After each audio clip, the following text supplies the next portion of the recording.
Then his two guides took his arms, and he went on, guided by them and preceded by the sentinel. After going about 30 paces, he smelt the appetizing odor of the kid that was roasting, and knew thus that he was passing the bivouac. They then led him on about 50 paces farther, evidently advancing towards that part of the shore where they would not allow Gaetano to go, a refusal he could now comprehend. Presently, by a change in the atmosphere, he knew that they were entering a cave. After going on for a few seconds more, he heard a crackling, and it seemed to him as though the atmosphere again changed, and became balmy and perfumed. At length his feet touched on a thick and soft carpet, and his guides let go of their hold of him. There was a moment's silence, and then a voice, in excellent French, although with a foreign accent, said, "Welcome, sir. I beg you will remove your bandage." It may be supposed, then, Franz did not wait for a repetition of this permission, but took off the handkerchief, and found himself in the presence of a man from 38 or 40 years of age, dressed in a Tunisian costume, that is to say, a red cap with a long blue silk tassel, a vest of black cloth embroidered with gold, pantaloons of deep red, large and full of gaiters of the same color, embroidered with gold like the vest, and yellow slippers. He had a splendid cashmere around his waist, and a small sharp and crooked khanjar was passed through his girdle. Although of a paleness that was almost livid, this man had a remarkably handsome face. His eyes were penetrating and sparkling. His nose, quite straight and projecting direct from the brow, was of the pure Greek type, while his teeth, as white as pearls, were set off to admiration by the black mustache that encircled them. His pallor was so peculiar that it seemed to pertain to one who had been long entombed, and who was incapable of resuming the healthy glow and hue of life. He was not particularly tall, but extremely well made, and, like the men of the South, had small hands and feet. But what astonished Franz, who had treated Gaetano's description as a fable, was the splendor of the apartment in which he found himself. All right, this man here is Dante. Is this correct? You tell me, folks. I'm not falling for Dumas' tricks again. We're given a in-depth explanation of his appearance now. An older man, 38 to 40 years of age, that is keeping in the timeline of Dante's age, factoring in the 8-year gap between chapter 30 and 31. Maybe this isn't Dante.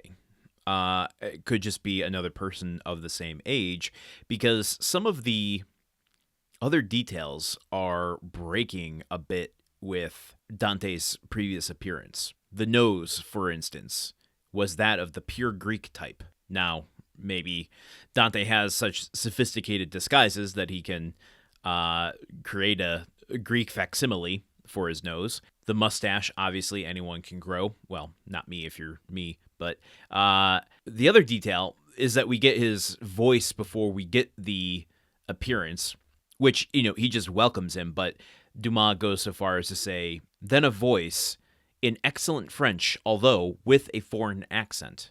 Not saying what that accent was. Has Dante gone full DID to the point where he's now speaking in his original language with an accent? Kind of like you see people in America sometimes adopt what's sometimes called the pan or transatlantic accent, the accent from nowhere. Kelsey Grammer is a good example of this. A lot of old-time Hollywood actors have that, like, oh, are they British? No. Then why are they speaking like they are from some sort of erudite island out somewhere between the east coast of America and the west coast of Europe? So I'm wondering if Dante has just kind of assumed some sort of accent through whatever shenanigans he's been up to for the last 8 years. He's so disappeared into his disguises, he doesn't know who he is anymore, to the point that it has affected his speech patterns. But again, maybe this isn't him. I'm holding on to that ripcord now because I've been fooled before so many times. Maybe this is just someone who works with Dante. Maybe this is just Dante's Cochless. This person here that we're meeting is going to take Franz to Dante. Perhaps. We'll find out. What makes this show difficult to comment on sometimes. But I think what we can talk about is the location, the sensory details that Dumas gives about moving from one location to another, as Franz, blindfolded, is moving from outside into the cave. There's that line where the atmosphere again changed, became balmy and perfumed. At length, his feet touched on a thick and soft carpet inside a cave. What?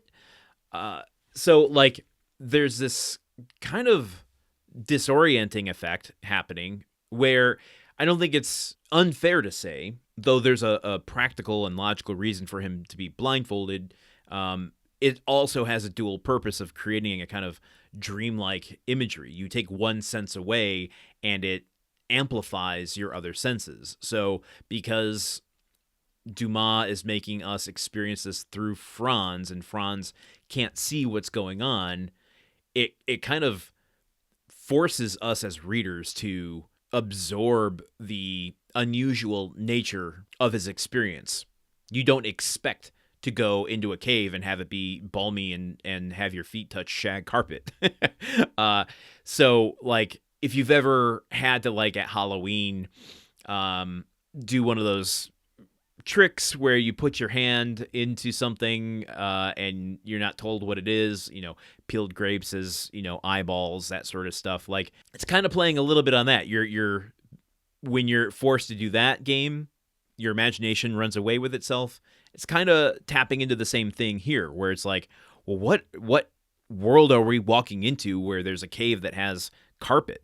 And then once he is able to see, he takes in, the visage of this man who we'll get to in the next couple episodes, but says that what Franz saw astonished him so much, and even though he treated what Gaetano said as a fable, as kind of fanciful thinking, he was stopped in his tracks by the splendor of this, they call it an apartment, this cave, this home that he finds himself in. I'm going to pause here and just ask a quick question before we go into tomorrow's episode.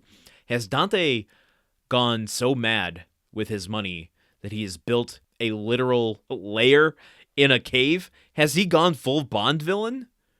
Oh my God. We need to touch base with Dante soon. Otherwise, I'm likely to go in all sorts of speculation as to what the hell is going on with him.